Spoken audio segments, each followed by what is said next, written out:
Salut à toi, c'est Hermès, ton moniteur auto-école, enseignant de la conduite et de la sécurité routière. Aujourd'hui, je te propose un examen complet du code de la route, commenté et corrigé. Allez, on perd pas de temps, on commence tout de suite.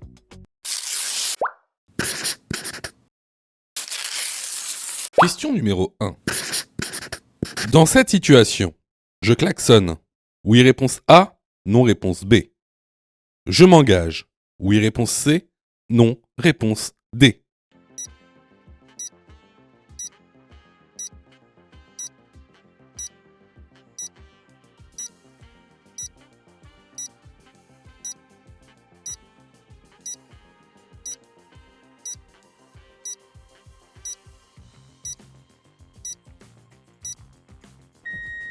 Alors là, on est dans une situation, on est sur une rue à double sens.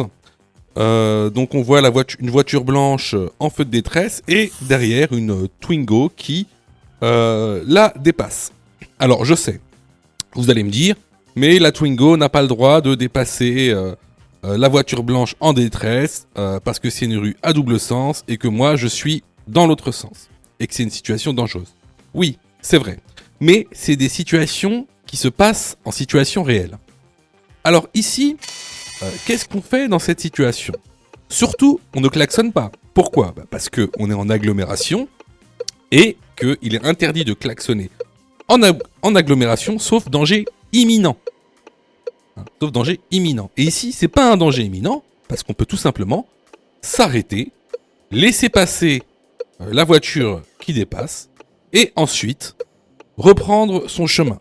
Donc ici, bien sûr, je ne m'engage pas, je laisse la voiture dépasser la voiture en feu de détresse et ensuite, je continuerai mon chemin.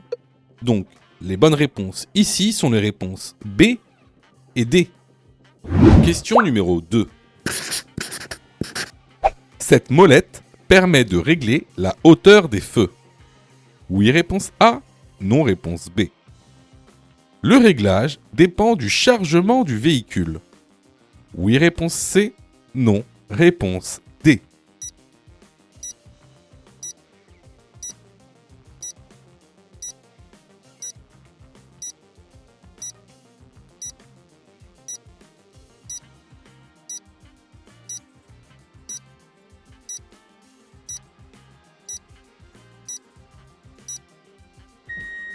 Alors, question très intéressante. Alors, effectivement, cette molette que tu vois permet effectivement de régler la hauteur des feux. Bon, c'est une molette avec en général 4 crans. Mais parfois, sur certains modèles de voitures, il peut y en avoir 3. Comme tu le vois ici, c'est une molette que tu tournes, d'accord, avec des crans. Et qui se situe en général à côté du volant. Alors là, tu vas me dire, mais pourquoi régler les feux d'un véhicule ? Tout simplement parce que la hauteur de tes feux dépendra du chargement du véhicule. Prenons un petit exemple, et c'est un exemple grossier, et j'ai fait exprès de prendre un exemple grossier pour que vous puissiez comprendre. On prend par exemple un véhicule qui n'est pas chargé. Alors, qu'est-ce qui va se passer ? Les feux sont bien réglés et les feux pointent vers la route. Ça, c'est des feux bien réglés. Par contre, si on commence à charger le véhicule, regardez ce qui va se passer. Si on commence à charger le véhicule, soit des personnes, soit des valises, peu importe le chargement, la voiture, qu'est-ce qu'elle va faire ? Elle va se lever. Ça va créer ce qu'on appelle un moment. La voiture va se lever. Et donc, si elle se lève, les feux vont pointer vers le haut. Les feux ne vont plus éclairer la route. Donc, ils seront mal réglés. Donc, cette molette, en fait, va te permettre de rabattre les feux pour qu'ils puissent pointer vers la route. Tout simplement. Donc, selon la quantité de chargement, tu régleras la molette à 1, à 2, ou à 3, ou à 4. Voilà. Donc, pour répondre à la question, est-ce que cette molette permet de régler la hauteur des feux ? Oui. Le réglage dépend-il du chargement du véhicule ? Oui, également. Les bonnes réponses sont les réponses A et C. Question numéro 3. J'utilise mes feux de route. Oui, réponse A. Non, réponse B.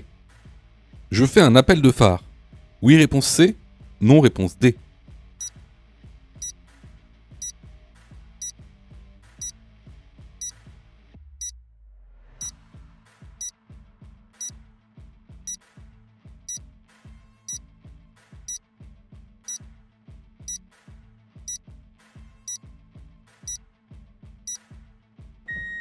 Alors, à la question « J'utilise mes feux de route ». Déjà, il faudrait se poser la question de quand est-il obligatoire d'utiliser ces feux de route? Alors, les feux de route sont à utiliser la nuit, sur route et agglomération non éclairée. Cependant, il est interdit d'éblouir d'autres usagers de la route. Par exemple, en les croisant ou en les dépassant. Donc ici, certes, on est sur une route plutôt non éclairée, donc on pourrait utiliser nos feux de route. Cependant, on voit bien ici que d'autres usagers nous croisent. Donc ici, je ne peux pas utiliser mes feux de route. À la deuxième question, je fais un appel de phare. Alors ici, vous voyez bien que la voiture qui nous croise, elle est en feu de route. Et qu'est-ce qu'elle fait? Elle nous éblouit. Donc ce qu'on va faire, c'est qu'on va faire un appel de phare pour que cet usager prenne conscience qu'il est en train d'éblouir tout le monde. Donc ici, les bonnes réponses vont être les réponses B et C. Question numéro 4.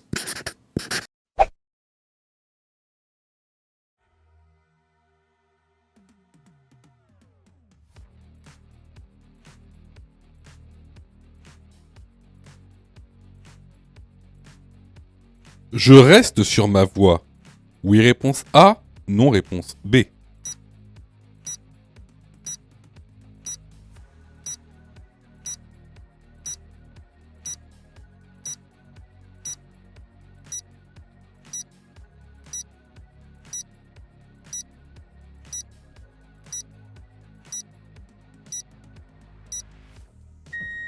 Alors, tu remarqueras que la voie qu'il y a devant toi, juste après l'intersection, c'est une voie qui est réservée. D'ailleurs, tu peux voir la délimitation entre la voie de gauche et la voie de droite est matérialisée par une ligne blanche épaisse discontinue. Donc, c'est une voie de bus. Donc, ici, ce qu'on fait, c'est qu'on va se décaler à gauche pour prendre la voie réservée aux véhicules motorisés standards. Donc, la bonne réponse ici est la réponse B. Question numéro 5. Le temps de réaction dépend. Réponse A, de l'état du conducteur. Réponse B, de l'état de la chaussée.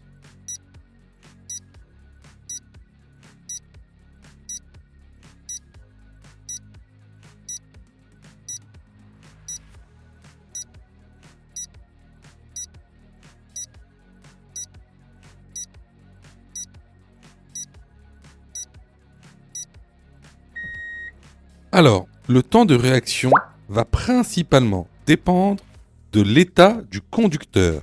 C'est-à-dire, est-ce qu'il est anxieux ou non? Est-ce qu'il a pris des drogues ou non? Est-ce qu'il est fatigué ou non? Ou est-ce qu'il est occupé à faire autre chose? Par exemple, utiliser son téléphone au volant. Donc, la bonne réponse ici va être la réponse A. Question numéro 6. Le véhicule à droite s'insère inopinément sur ma voie. Réponse A, je klaxonne. Réponse B, je ralentis.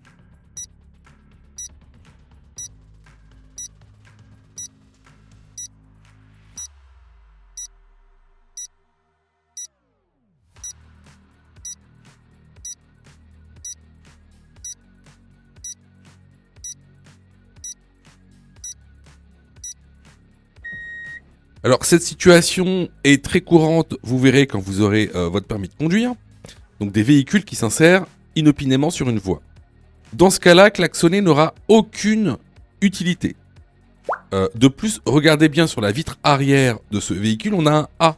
Donc, c'est un apprenti conducteur. Donc, ce qu'on fait, c'est qu'on ralentit et on le laisse s'insérer sur la voie. La bonne réponse ici est la réponse B. Question numéro 7. En période probatoire, j'ai perdu 3 points après une infraction. Je dois effectuer un stage après avoir reçu la lettre 48N. Dans les 4 mois? Réponse A. Dans les 3 mois? Réponse B. Je récupère 2 points par an jusqu'à la fin de mon probatoire. Oui, réponse C. Non, réponse D.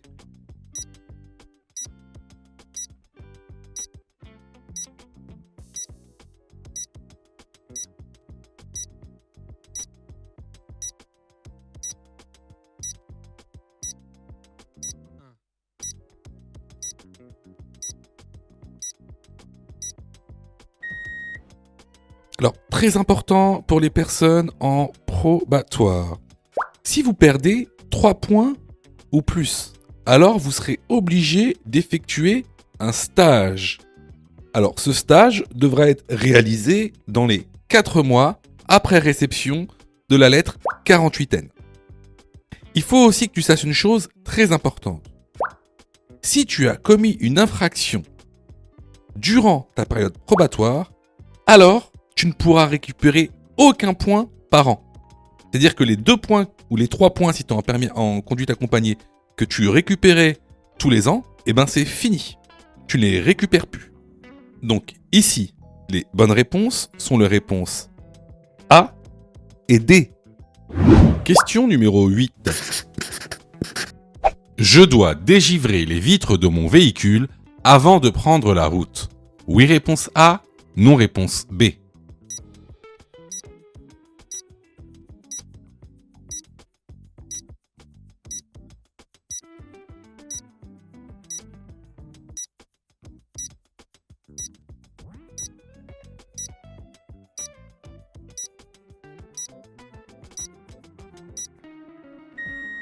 Alors, je sais que certains d'entre vous vont dire « Mais attends, mais cette question, c'est une question bête. » Alors, pas tant que ça. Et je vais vous dire pourquoi, parce qu'il y a des articles de loi en fait.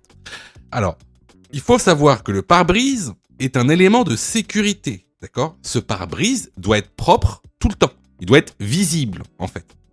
Tout le temps. Sachez que vous risquez une contravention de 3e classe et une amende de 68 € si votre pare-brise est sale ou non visible. Donc, ça peut paraître évident, mais plusieurs personnes, par exemple, vont juste dégivrer le pare-brise, juste dégivrer la fenêtre, ou une partie, ou alors vous roulez avec des pare-brises sales. Et bien ça, c'est une contravention. Donc oui, je dois dégivrer les vitres de mon véhicule avant de prendre la route. La bonne réponse est la réponse A. Question numéro 9. Je souhaite tourner sur la rue située à ma gauche. Je dois céder la priorité au camion en face de moi. Oui, réponse A. Non, réponse B.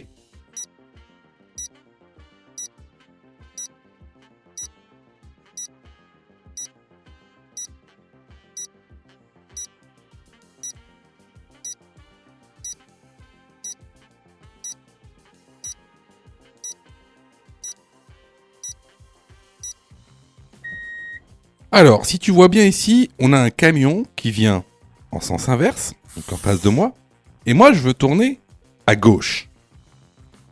Alors, ici, je vais devoir laisser passer le camion. Pourquoi? Pour 2 raisons. La première raison, c'est qu'il est sur sa voie. Si je tourne à gauche, je vais devoir aller sur sa voie, qui n'est pas la mienne. Donc, juste pour cette raison, je devrais lui laisser la priorité. Autre raison. Si je tourne à gauche, le camion se situe à ma droite. C'est donc également une priorité à droite. Donc ici, je laisse passer le camion. Puis, quand il n'y aura personne sur la voie, je pourrai tourner à gauche. Donc, pour répondre à la question, je dois céder la priorité au camion en face de moi pour tourner à gauche. La bonne réponse est la réponse A. Question numéro 10. Je circule hors agglomération. Je peux dépasser ce cycliste? Oui, réponse A. Non, réponse B.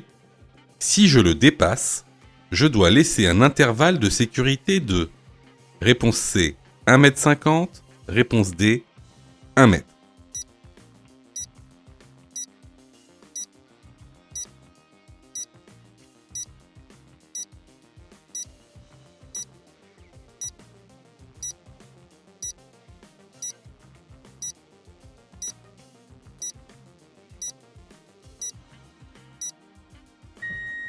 Ici, on est dans une situation où, regardez le marquage au sol.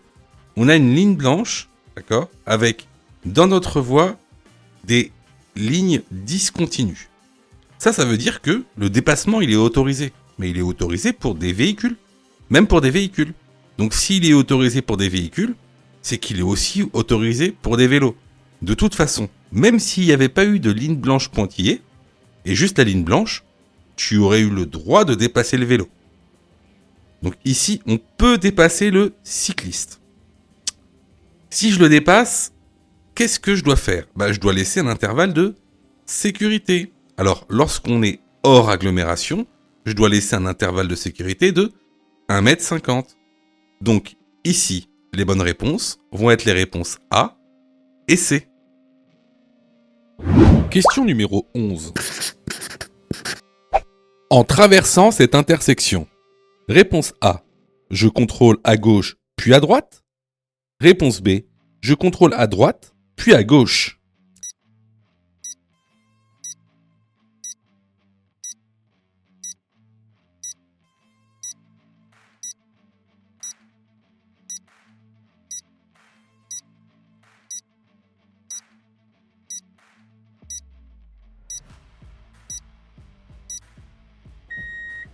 Alors, ici on va franchir donc une intersection qui est régie par un feu.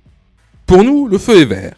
Cependant, ça ne nous empêche pas de faire nos contrôles. Alors, ici, il pourrait par exemple y avoir une voiture qui grille le feu rouge dans une des rues adjacentes. Alors, en premier lieu, le danger, il va venir d'où ? En premier lieu, le danger va venir de gauche. Parce que ce sera le danger le plus proche de nous. En deuxième lieu, le danger viendra de droite. Donc, on fait d'abord un contrôle à gauche, puis un contrôle à droite pendant qu'on traverse. La bonne réponse, ici, est la réponse A. Question numéro 12. En attendant les secours, réponse A, je retire le casque. Réponse B, je le couvre. Réponse C, je le déplace sur le trottoir.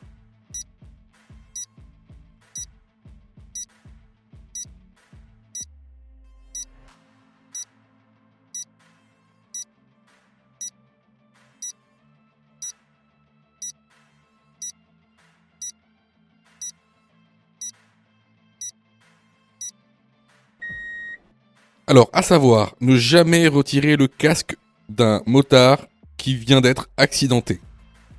Ne jamais également déplacer une personne qui est inconsciente, sauf risque de suraccident. Donc, ici, ce qu'on fait, c'est qu'on le couvre. La bonne réponse est la réponse B. Question numéro 13. Les personnes âgées représentent une grande part de la mortalité chez les piétons. Oui, réponse A. Non, réponse B.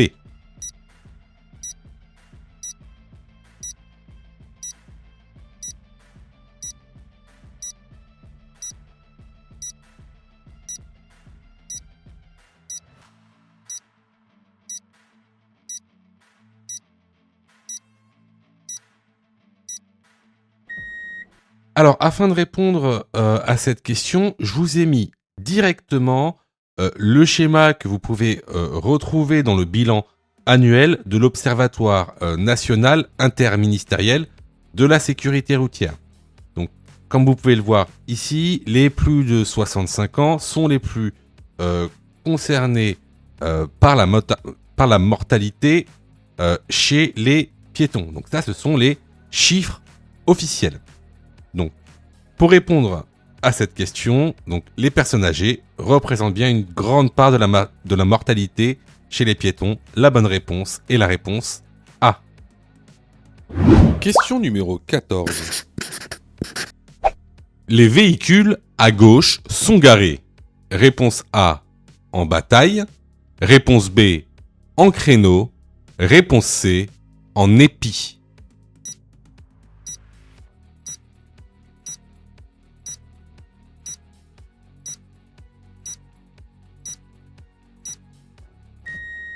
Alors, vous avez 3 manières de vous stationner. La première, la plus commune, c'est le stationnement en créneau. Le stationnement en créneau, c'est lorsque les voitures se garent parallèles à la route. Ensuite, vous avez le stationnement en bataille.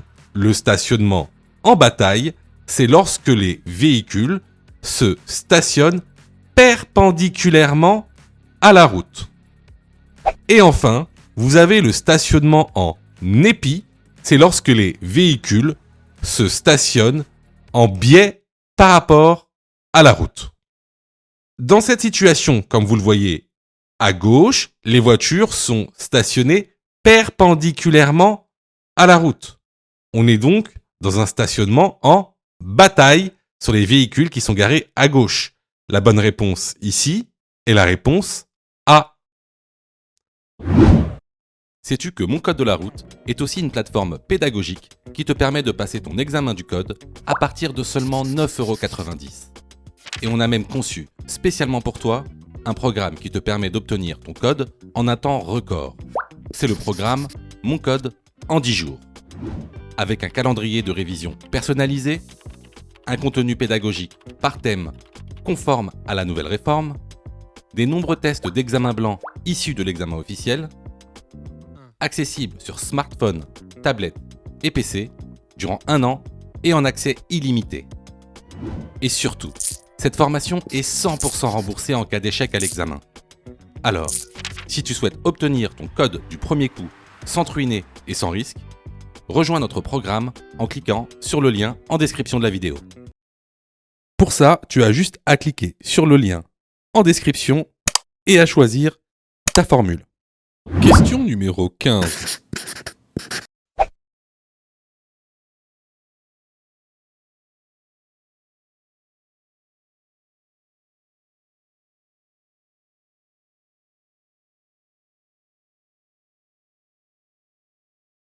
Je ralentis. Oui, réponse A.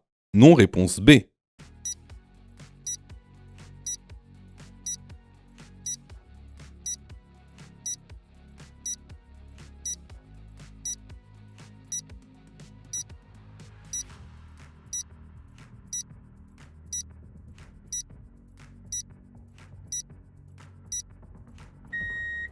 Alors, regardez, on va se remettre la vidéo, on comprendra un peu mieux. Alors, si vous regardez bien, donc là, on est sur autoroute. Et ce qui va se passer, c'est qu'on va prendre une sortie. Et regardez, juste là, on a un panneau 90 et là, un panneau 70. Seulement, lorsqu'on regarde notre compteur, bah, là, on voit qu'on est, à 102 km/h. Donc, on est 30 km/h au-dessus de la vitesse maximum autorisée sur la voie de décélération pour prendre la sortie. Donc là, effectivement, je ralentis fortement. Donc ici, la bonne réponse est la réponse A. Question numéro 16. Les 2 passagers sont correctement installés. Oui, réponse A. Non, réponse B.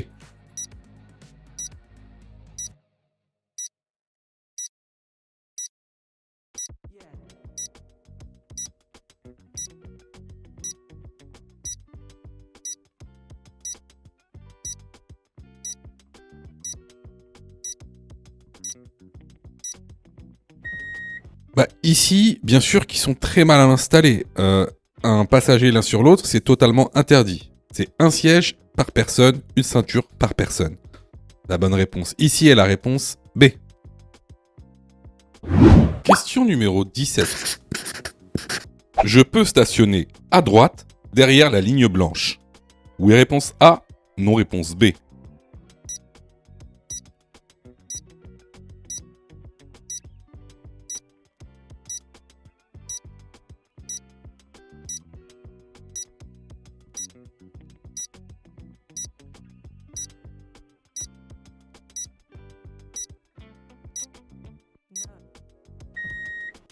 Alors, à droite, si tu regardes bien, on a une ligne blanche continue.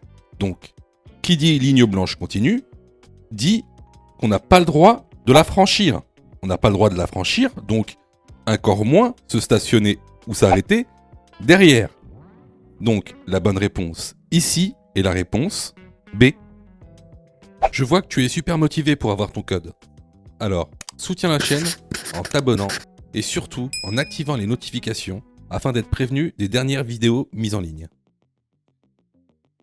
Question numéro 18. Je dois vérifier la pression des pneus. Réponse A, une fois par mois. Réponse B, 2 fois par an. La vérification de la pression des pneus se réalise. Réponse C, à froid. Réponse D, à chaud.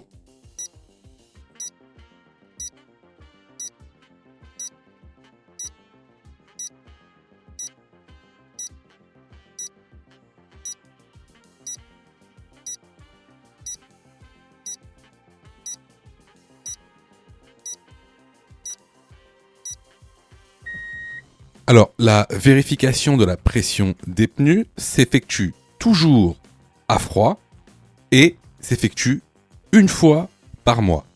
Les bonnes réponses ici sont les réponses A et C. Question numéro 19. La fatigue est responsable de 1/3 des accidents sur autoroute. Oui, réponse A. Non, réponse B.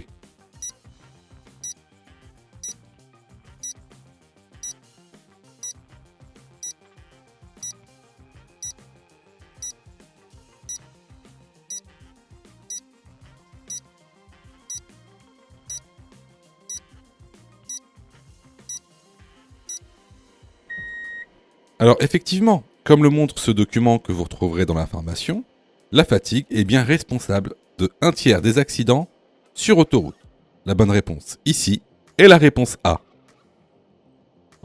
Question numéro 20. Le champ visuel binoculaire à 100 km/h est de réponse A 100 degrés, réponse B 60 degrés, réponse C 45 degrés, réponse D 30 degrés.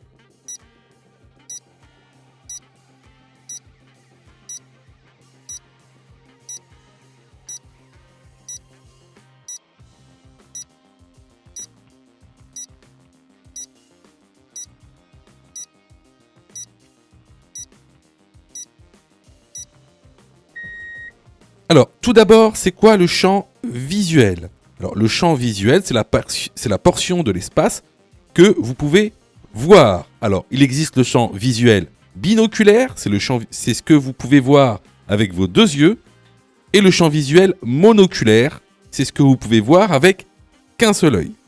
Donc, chez l'être humain, le champ visuel binoculaire avec les deux yeux à l'arrêt est de 120 degrés. Contrairement à tout ce qu'on peut vous dire sur les applications que vous trouvez sur Internet. C'est la différence entre des spécialistes du code de la route et des non-spécialistes du code de la route. Enfin, ce que vous devez savoir, c'est que le champ visuel va diminuer avec la vitesse. Plus vous allez prendre de la vitesse, plus votre champ visuel va se rétrécir. Alors ici, on a un tout petit schéma.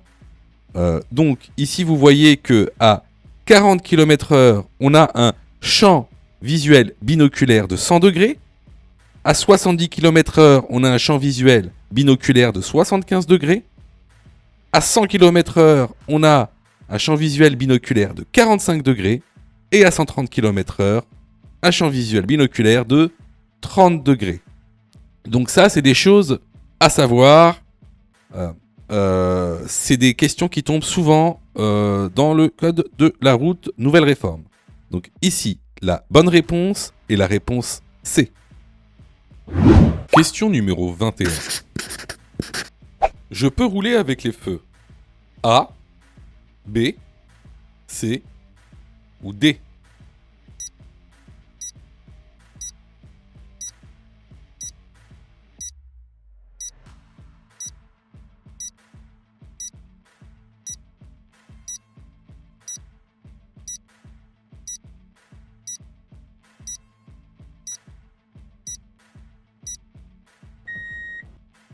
Alors, là ici, encore une fois, c'est du court. Donc là, on roule dans un temps de brouillard. Donc ici, les feux qui vont être autorisés, ça va être les feux de croisement, pour pouvoir croiser les véhicules, et les feux de brouillard avant, les feux de brouillard arrière, et c'est tout. Les feux de route sont interdits en temps de brouillard. Les bonnes réponses sont donc les réponses A, C et D. Question numéro 22. En panne sur autoroute. J'allume mes feux de détresse. Oui, réponse A. Non, réponse B. Je place un triangle de présignalisation 30 mètres derrière mon véhicule. Oui, réponse C. Non, réponse D.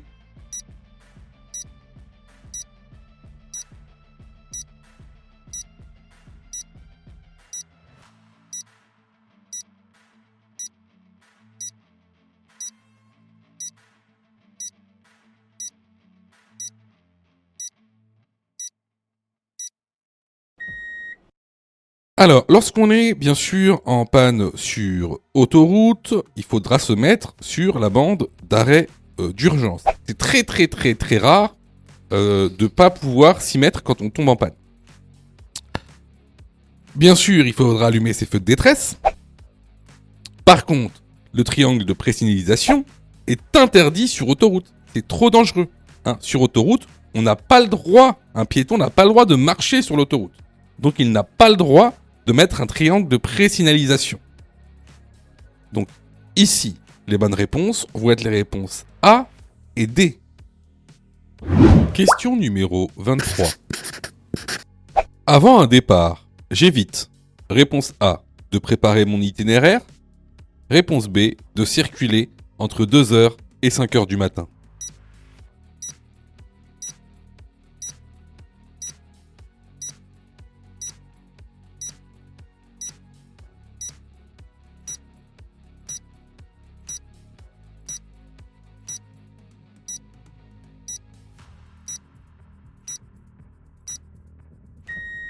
Alors, bien sûr, avant un départ, le mieux est de préparer son itinéraire afin d'avoir le moins d'anxiété et le moins d'angoisse durant le trajet. Par contre, il est mieux d'éviter certains horaires, notamment entre 2h et 5h du matin, car ce sont les heures à risque en termes de somnolence. Donc ici, la bonne réponse va être la réponse B. Question numéro 24. Le triangle de pré-signalisation est un équipement obligatoire. Oui, réponse A. Non, réponse B.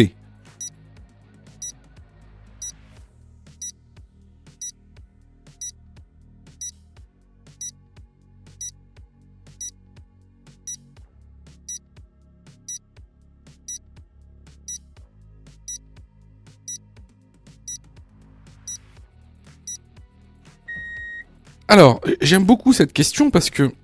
Alors, je vais vous expliquer une chose. Vous pensez souvent que les seuls équipements obligatoires à bord d'un véhicule sont le gilet haute visibilité et le triangle de pré-signalisation. Vous devez savoir qu'il y en a beaucoup plus des équipements obligatoires. Par exemple, vous êtes obligé d'avoir un compteur. Vous êtes obligé d'avoir des essuie-glaces. Vous êtes obligé d'avoir un certain nombre de rétroviseurs. Tout ça, fait partie également des équipements obligatoires. Par contre, ils font partie en fait du véhicule. Donc lorsqu'on parle d'équipements obligatoires pour l'examen du code de la route, on va parler effectivement du gilet haute visibilité et du triangle de pré-signalisation. Alors certes, le triangle de pré-signalisation est un équipement obligatoire. Par contre, vous devez savoir que vous ne pouvez pas acheter n'importe lequel. Il doit être homologué E27R. Donc faites attention quand vous l'achetez. Également, le gilet haute sécurité doit être homologué avec un marquage CE. Donc ici, pour répondre à la question, le triangle de pré-signalisation est un équipement obligatoire. La bonne réponse est la réponse A.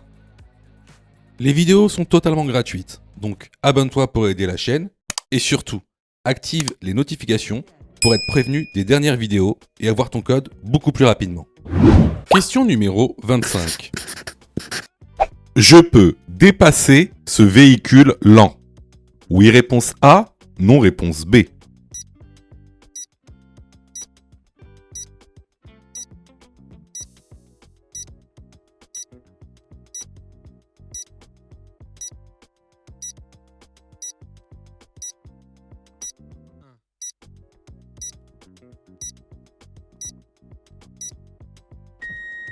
Alors, ici, on se retrouve sur une route à double sens avec créneau de dépassement.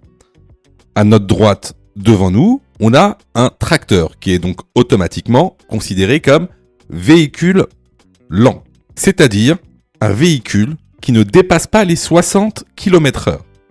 Or, ici, la vitesse maximum autorisée est de 90 km/h.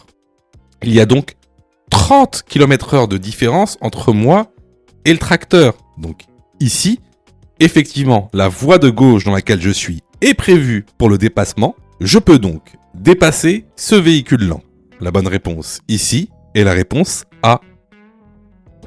Question numéro 26. Je suis sur autoroute. La vitesse maximale d'un poids lourd est de A. 90 km/h, B. 110 km/h. J'ai passé ma période probatoire. Je peux dépasser le camion.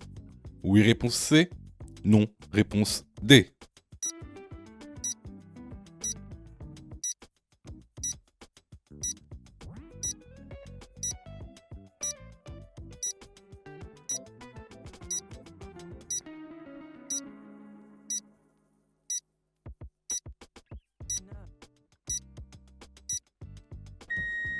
Alors, vous devez savoir une chose. Sur autoroute, la vitesse maximale d'un poids lourd est de 90 km/h. Ça, c'est une obligation pour eux.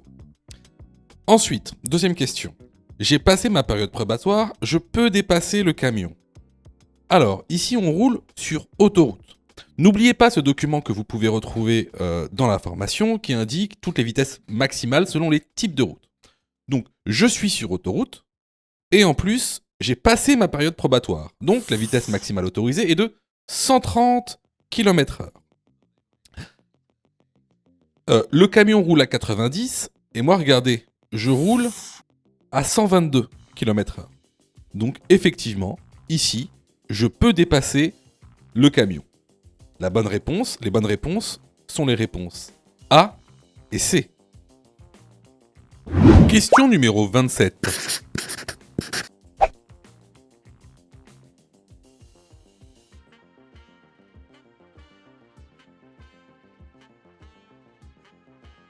Je me prépare à m'arrêter. Oui, réponse A. Non, réponse B. Je klaxonne. Oui, réponse C. Non, réponse D.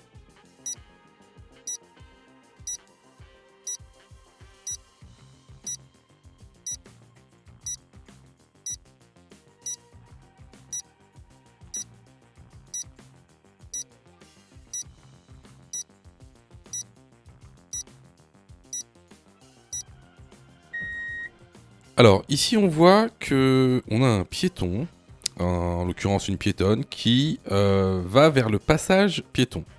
Donc, elle a tout l'air de vouloir passer le passage piéton. Donc là, effectivement, ici, je vais préparer à m'arrêter. Est-ce que je klaxonne ? Déjà, en agglomération, il est interdit de klaxonner. Et en plus, il n'y a aucune raison de klaxonner. Si elle s'apprête à traverser le passage piéton, je ralentis et je prépare à m'arrêter. Il n'y a aucune raison de klaxonner ici. Donc, je me prépare à m'arrêter. Oui, réponse A. Je klaxonne. Non, réponse D. Question numéro 28. À 70 km/h, la distance parcourue pendant 1 seconde est de réponse A, 21 mètres, réponse B, 42 mètres, réponse C, 49 mètres, réponse D, 70 mètres.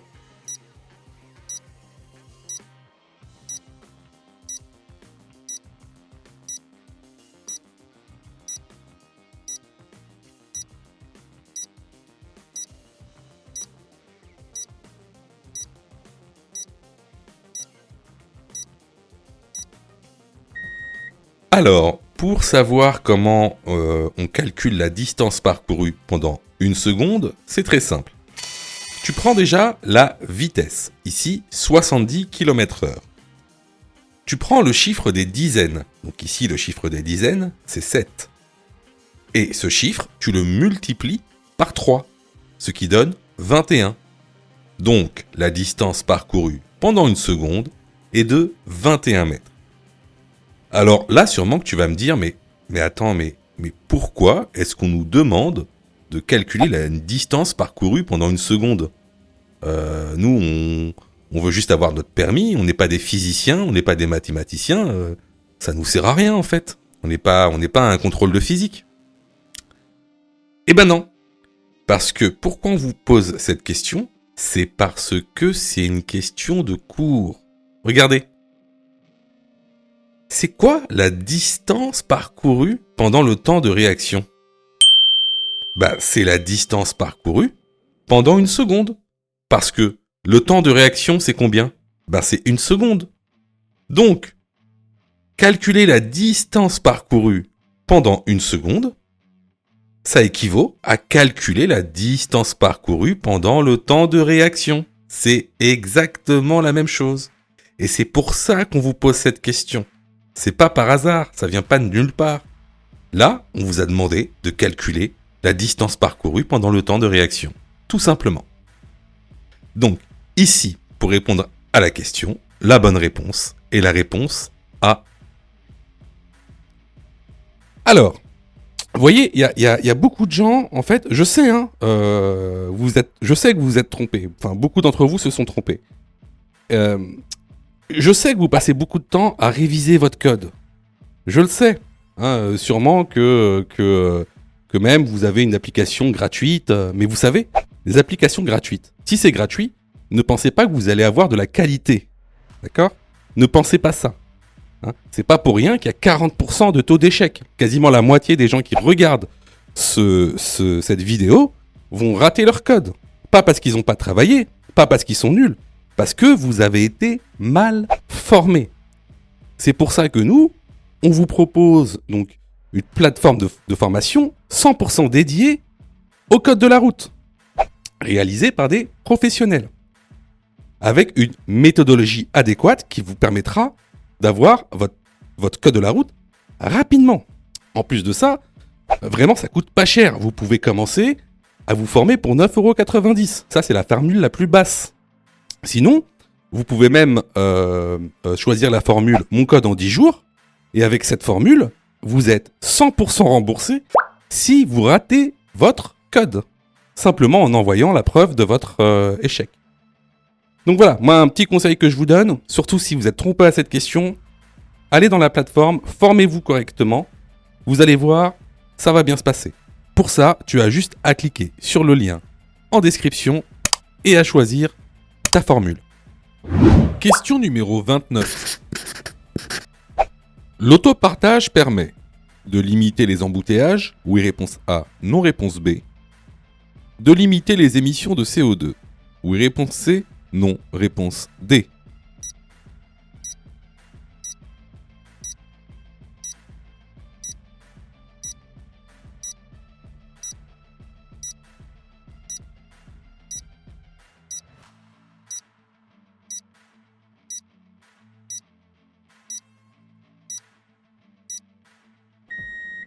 Alors oui, effectivement, l'autopartage permet de limiter les embouteillages et également de limiter les émissions de CO2.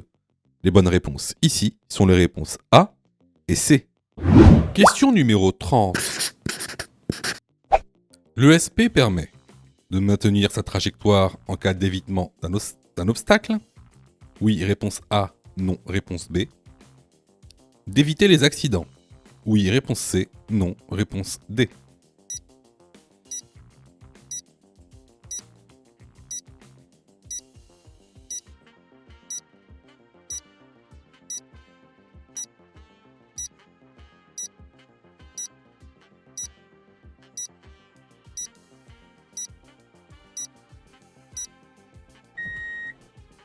Alors, l'ESP est une aide à la conduite.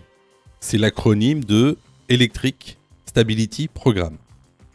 Sa fonction en fait est d'assurer le maintien de la trajectoire de la voiture en cas d'obstacle. En aucun cas, il vous permettra d'éviter les accidents.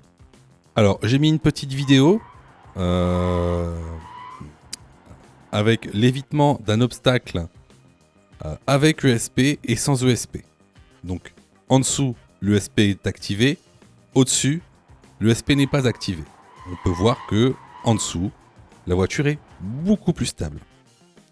Alors, je vous conseille vivement de connaître toutes les aides à la conduite parce que à chaque examen officiel, il y a au moins une question sur les aides à la conduite. Voilà. Donc ici, les bonnes réponses sont donc les réponses A et D. Question numéro 31. Rouler avec une voiture hybride permet de diminuer les émissions polluantes. Oui, réponse A. Non, réponse B. Participe à l'éco-conduite. Oui, réponse C. Non, réponse D.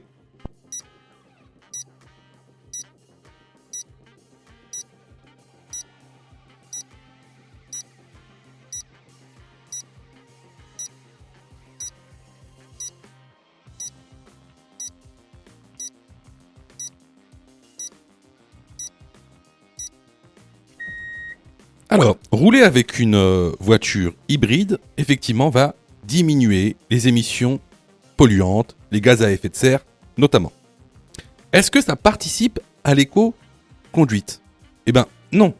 Regardez, ici, je vous ai mis le document que vous retrouverez donc dans l'information. C'est quoi l'éco-conduite ? L'éco-conduite, c'est la mise en pratique de pratiques qui permettent justement de diminuer l'impact environnemental de la conduite. Ça va être par exemple, alléger le véhicule, préparer l'itinéraire, vérifier la pression, rouler moins vite, limiter la climatisation, etc. Donc ici, les bonnes réponses vont être les réponses A et D. Question numéro 32. Je suis bien placé pour tourner à gauche. Oui, réponse A. Non, réponse B.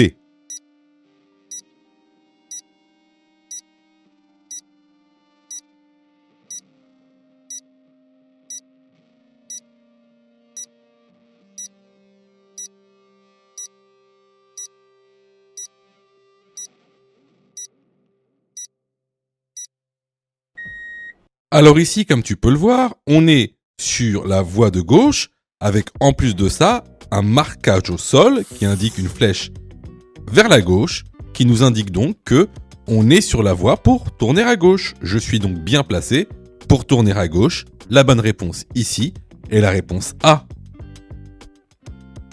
Question numéro 33.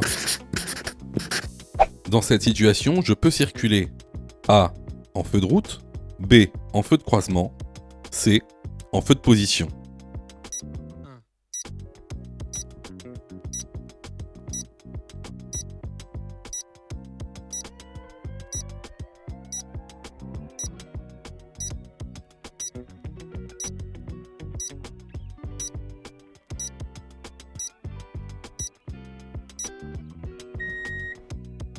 Alors, ici, on est dans une agglomération éclairée de nuit. Donc, je peux rouler en feu de position et en feu de croisement. Les bonnes réponses sont les réponses B et C. Alors, pour tous ceux qui se sont trompés à cette question, je suis désolé de vous le dire, c'est que vous ne connaissez pas votre cours. Voilà. C'est que vous n'avez pas vu le cours. Ce genre de questions tombe énormément durant les examens officiels. D'ailleurs, il n'est pas rare d'avoir 3, 4, 5 questions sur l'utilisation des feux. Question numéro 34. Je peux stationner sur l'accotement à droite. Oui, réponse A. Non, réponse B. Le véhicule est bien stationné. Oui, réponse C. Non, réponse D.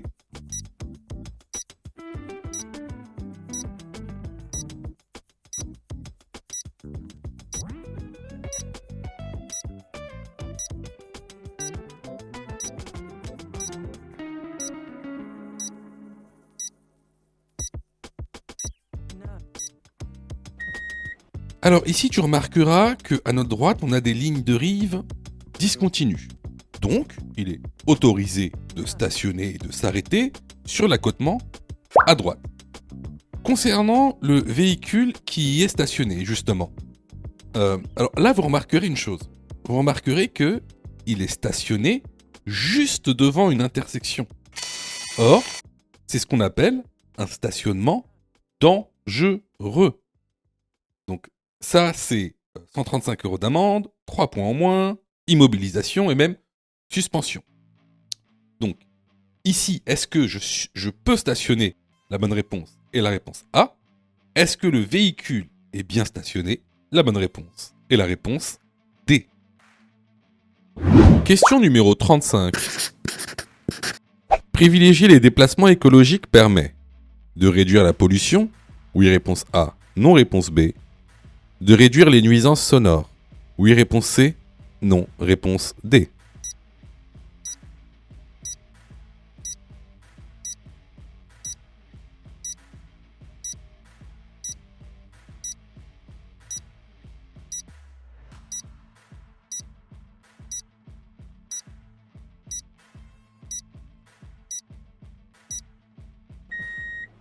Alors, bien sûr, utiliser des moyens de transport écologiques va permettre tout d'abord de réduire la pollution de l'air et ensuite de réduire aussi la pollution sonore ou les nuisances sonores. Donc ici, les bonnes réponses vont être les réponses A et C. Question numéro 36. De gauche à droite, l'ordre des pédales est: réponse A, embrayage, frein, accélérateur. Réponse B, accélérateur, embrayage, frein. Quel pied doit appuyer sur le frein? Réponse C, le pied droit. Réponse D, le pied gauche.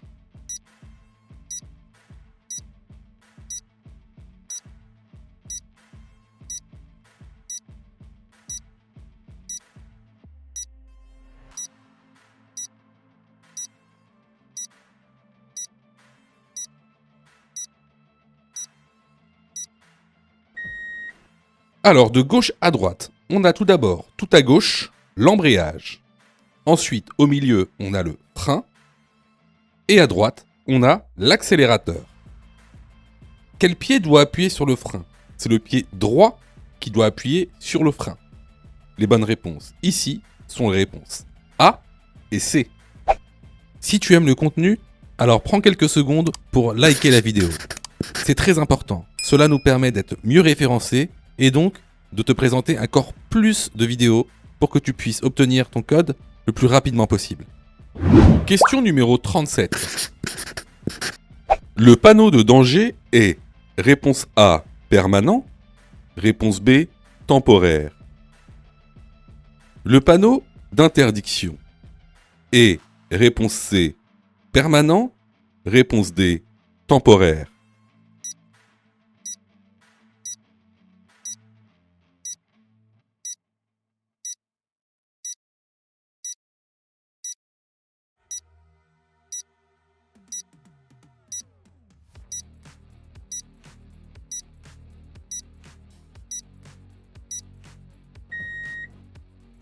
Alors ici, regarde bien déjà la situation.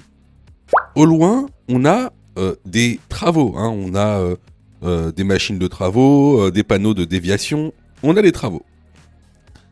D'ailleurs, regarde, la signalisation représente donc un panneau de danger sur fond jaune indiquant un rétrécissement de chaussée, donc qui lui est un panneau temporaire. Concernant le panneau d'interdiction, il n'est pas sur fond jaune. Seulement, regarde bien, il est posé sur une fixation provisoire. Il est posé sur un plot avec du sable. Donc, c'est également un panneau temporaire. Donc ici, les bonnes réponses vont être les réponses B et D. Question numéro 38. Les piétons sont prioritaires sur le tramway. Oui, réponse A. Non, réponse B.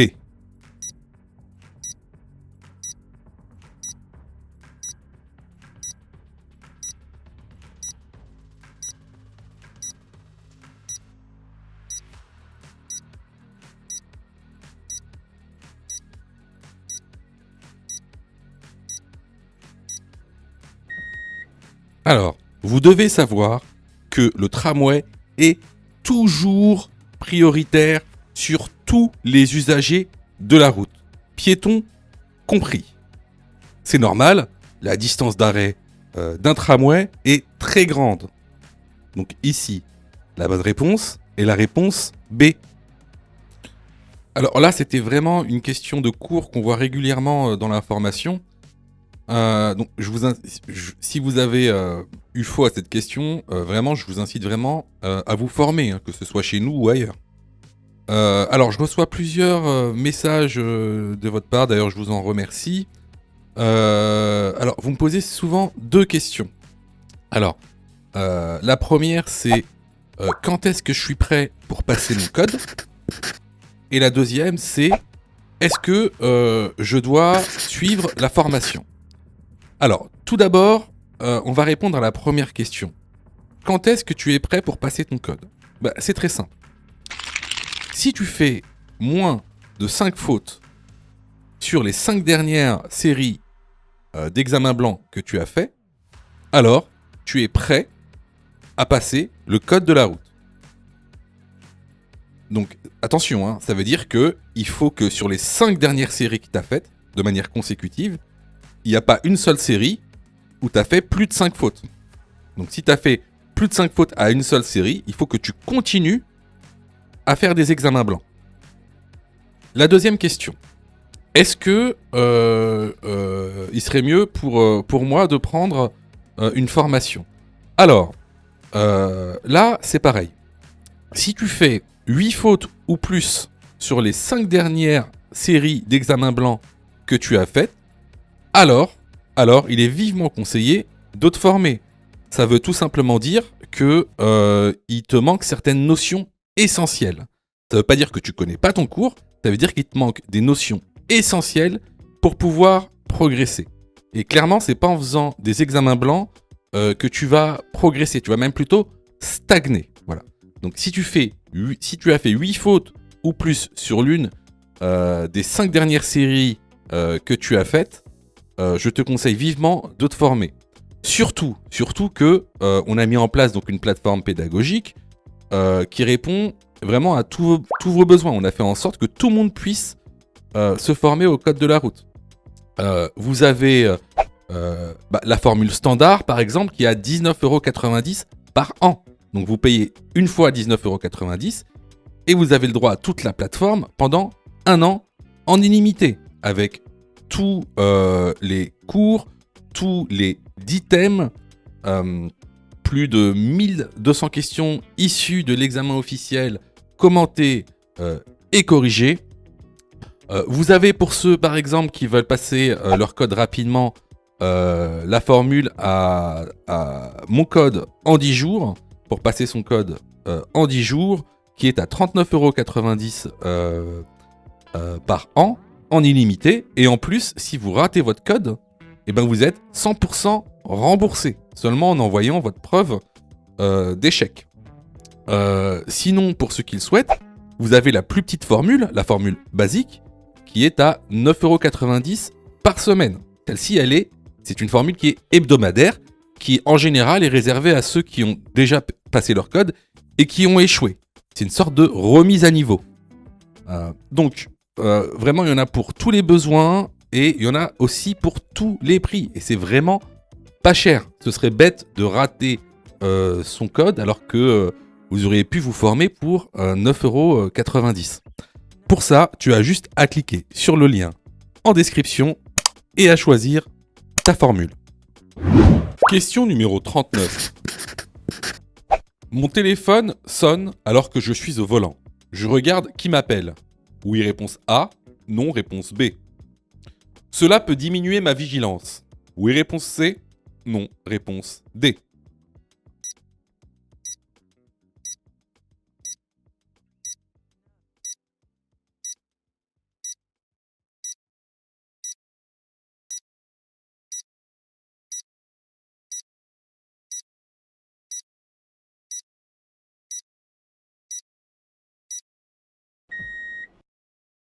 Alors, ici, on est dans le cas où le téléphone sonne lorsqu'on est au volant. Effectivement, on ne regarde pas son téléphone lorsqu'on conduit. En fait, c'est interdit et c'est amendable, même juste pour regarder. Bah, pourquoi? Parce que tout simplement, ça va diminuer votre vigilance. Donc ici, les bonnes réponses sont les réponses B et C. Question numéro 40. J'ai la priorité, donc je dépasse le tracteur. Oui, réponse A. Non, réponse B.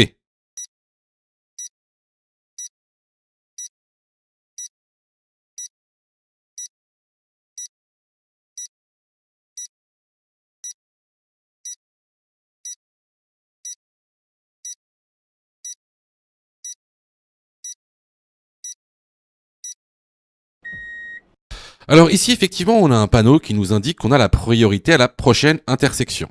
On a en face de nous un véhicule lent. Cependant, vous voyez là, il y a deux choses en fait. Il y a une petite camionnette jaune qui arrive à une intersection.